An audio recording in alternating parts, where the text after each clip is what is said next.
शरदाचं चांदणं या काव्य संमेलनामध्ये मी आपणा सर्वांचं स्वागत करतो. खूप सुंदर असा सोहळा आहे. शरद फर्डे भाऊसाहेबांचा आज 40वा वाढदिवस आहे आणि या 40व्या वाढदिवसानिमित्त 40 कवी 40 साहित्यिक हे आपलं मनोगत इथे व्यक्त करणार आहेत, आपली कला सादर करणार आहेत आणि त्याचबरोबर त्या 40च्या 40 साहित्यिकांचा इथे सन्मानही होणार आहे. म्हणजे सध्याच्या काळामध्ये साहित्यिक कवी यांचा सन्मान होणं ही खूप कठीण गोष्ट झालेली आहे. ते साहित्यिकांना गृहीत धरलं जात नाही, कवींची दखल घेतली जात नाही आणि त्याच्यामुळं समाजाचा ऱ्हास होत चाललेला आहे.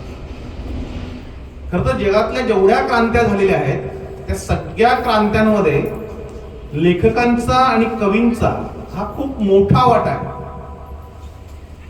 त्यांच्या शब्दाने, त्यांच्या लिखाणाने एक वेगळी क्रांती घडून येते. त्यांचे विचार लोकांपर्यंत पोहोचतात. ते जर विचार प्रभावशाली असले तर बंदुकीच्या गोळीची गरज नसते, कुठल्याही हत्याराची, कुठल्याही तलवारीची गरज नसते. एवढी ताकद त्या शब्दांमध्ये असते आणि ते शब्द लिहिणारे, ते शब्द लोकांपर्यंत पोहोचवणारे कवी, साहित्यिक यांचं ज्या समाजामध्ये स्थान सर्वोच्च असतं तो समाज सर्वश्रेष्ठ असतो. मात्र सध्याच्या काळात ही परिस्थिती वेगळी आहे. कोणी कविता वाचत नाही.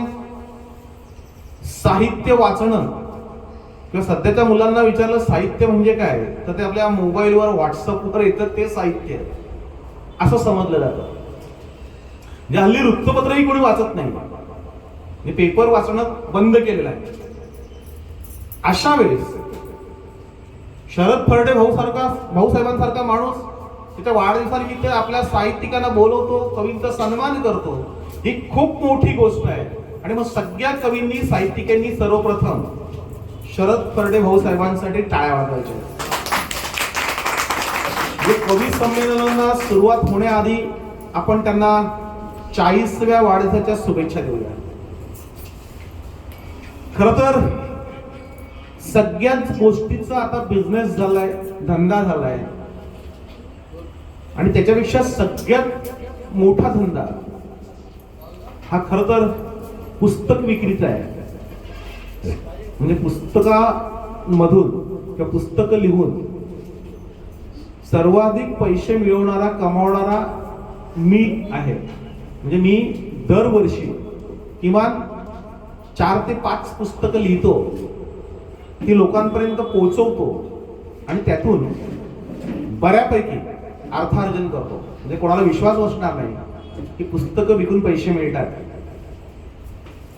पण तुम्ही जर ठरवलं तर तुम्ही प्रत्येक वर्षी, प्रत्येक महिन्याला आपण लाखभर रुपयाची कमाई सहज करू शकतो. फक्त आपल्याला त्याचं मार्केटिंग करता आलं पाहिजे.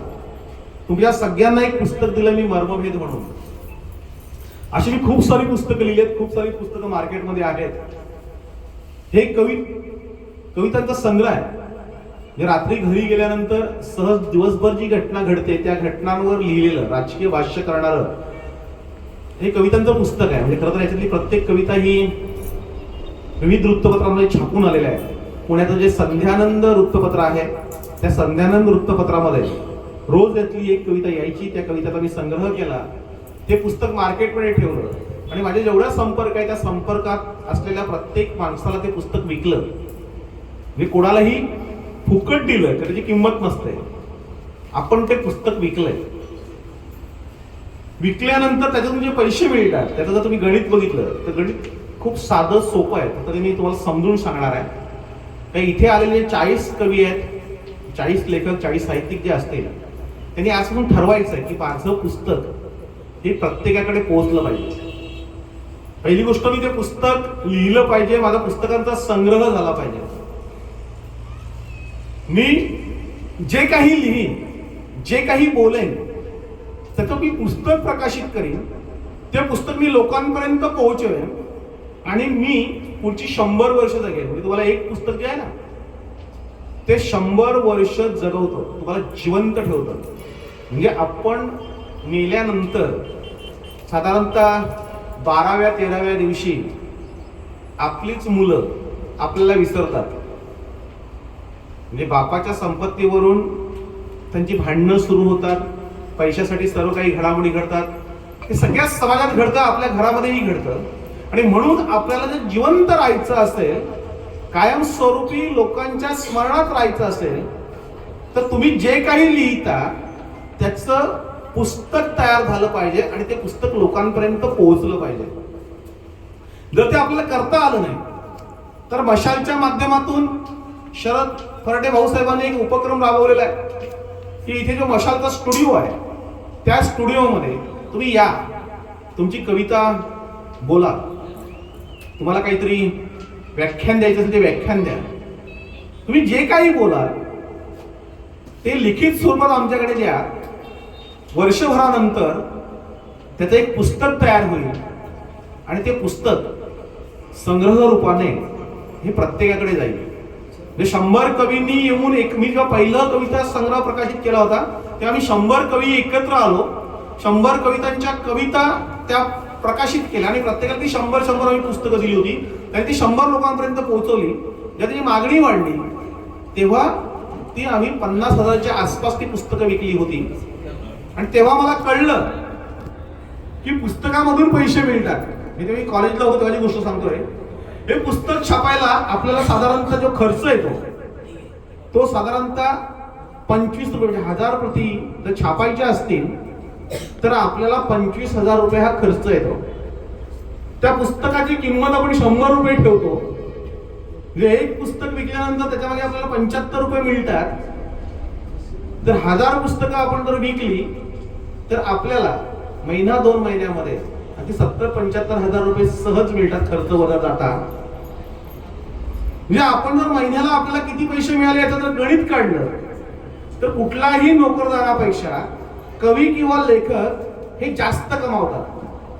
तुम्ही बघा, पूर्वीचे कवी, पूर्वीचे लेखक, आज ज्यांच्या नावाने आपण सगळ्या गोष्टी करतो ते महान कवी, ते महान साहित्यिक, म्हणजे त्यांच्या मृत्यूनंतरही ते अजून रॉयल्टी त्यांच्या कुटुंबियांना मिळते.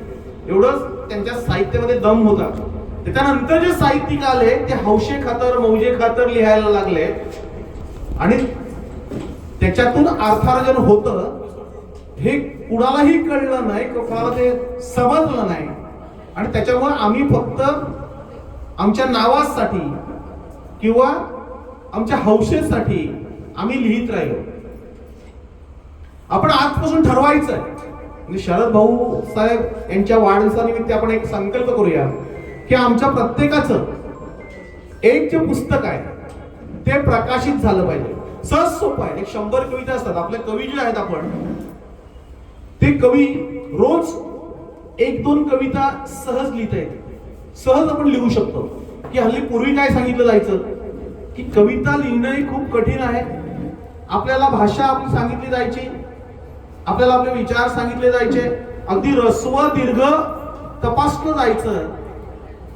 मी जेव्हा 18व्या-19व्या वर्षी पत्रकारितेमध्ये आलो, लिहायला लागलो आणि 23व्या वर्षी संपादक झालो त्यावेळेस मी सांगितलं आमच्या पत्रकारांना की ऱ्हस्व दीर्घ हा सोडून द्या, तो आपला खेळ नाही. व्याकरण आपल्याला आपल्या बाप जन्मात जमणार नाही, कारण ते आपल्याला कोणी शिकवलं नाही, कारण आपल्या शिक्षकांनाच व्याकरण माहित नव्हतं. आमची अट फक्त एकच आहे की मी जेव्हा पाटील लिहीन तर ती पहिला का दुसरा हे बघणार नाही, फक्त ते पाटीलचं पाटल व्हायला नको किंवा पाटील व्हायला नको, ते पाटील वाचता आलं पाहिजे.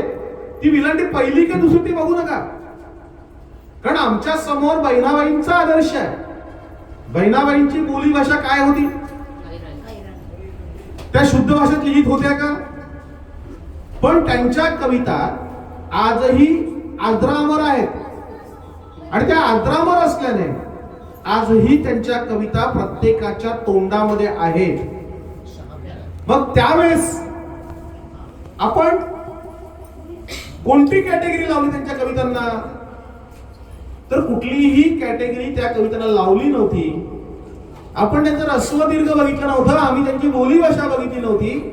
पण आजही शहापूरच्या एका छोट्याशा गावामध्ये छोट्याशा घरामध्ये बसून आज मी बहिणाबाईंचं नाव घेतो, त्याचं उदाहरण देतो.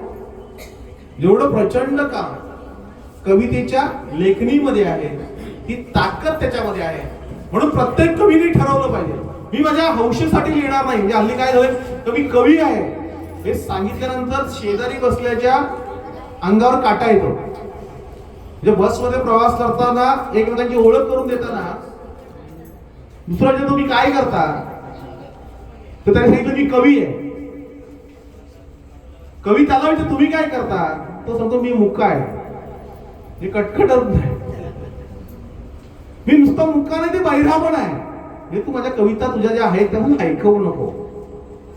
म्हणजे कवींबद्दल बघण्याचा जो दृष्टिकोन आहे तो जर बदलायचा असेल तर आपल्याला आपली लेखणी धारदार केली पाहिजे.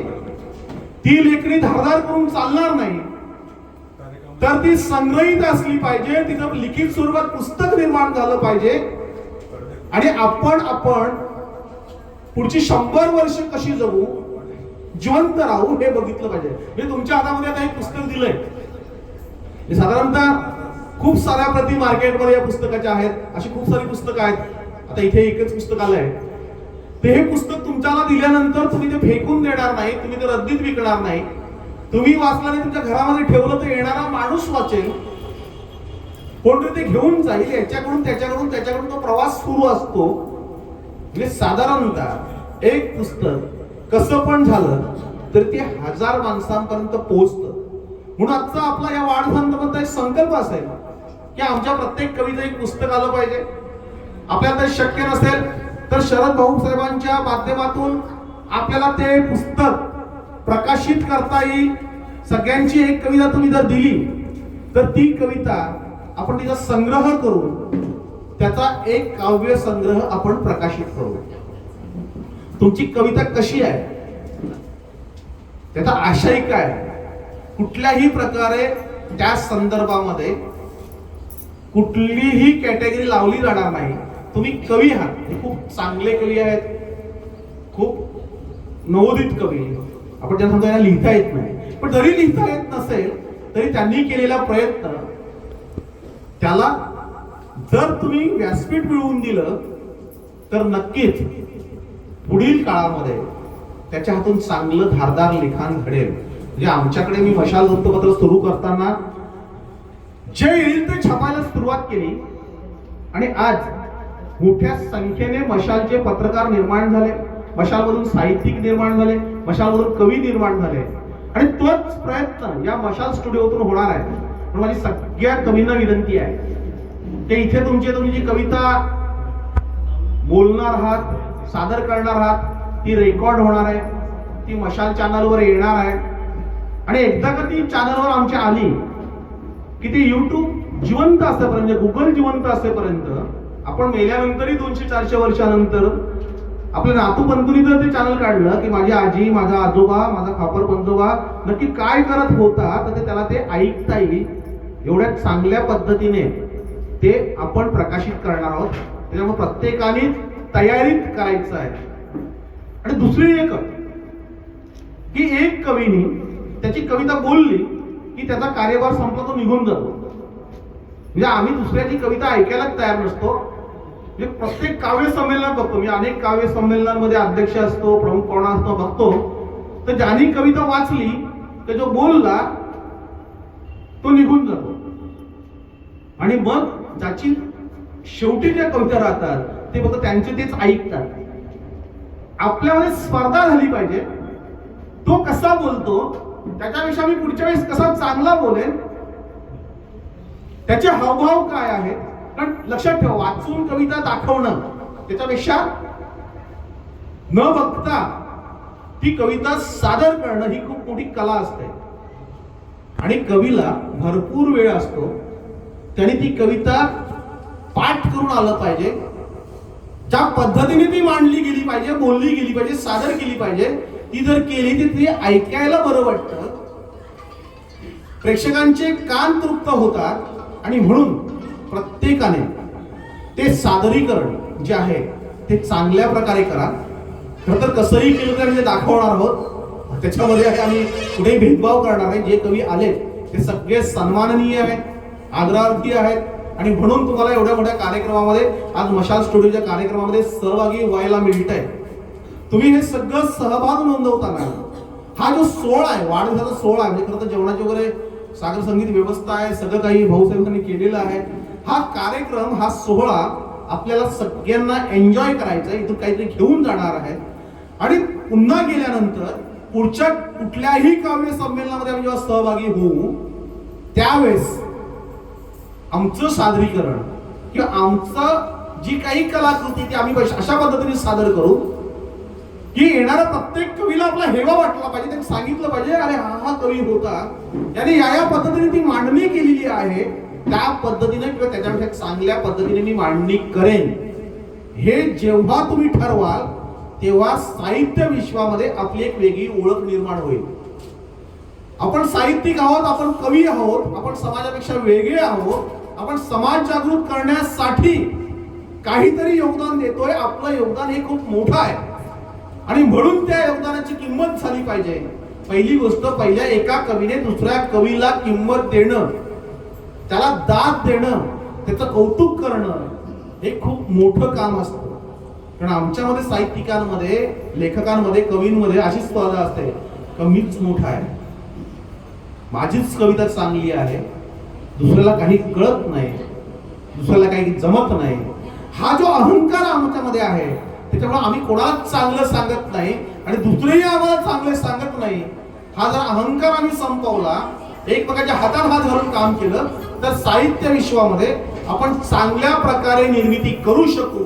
आज तो संकल्प करूया आणि 40 कवी हे नक्कीच आज शहापूरमध्ये हे शहापूरचं व्यासपीठ गाजवतील. जो शरद फर्डे यांचा जो संकल्प आहे तो संकल्प सिद्धीस नेतील.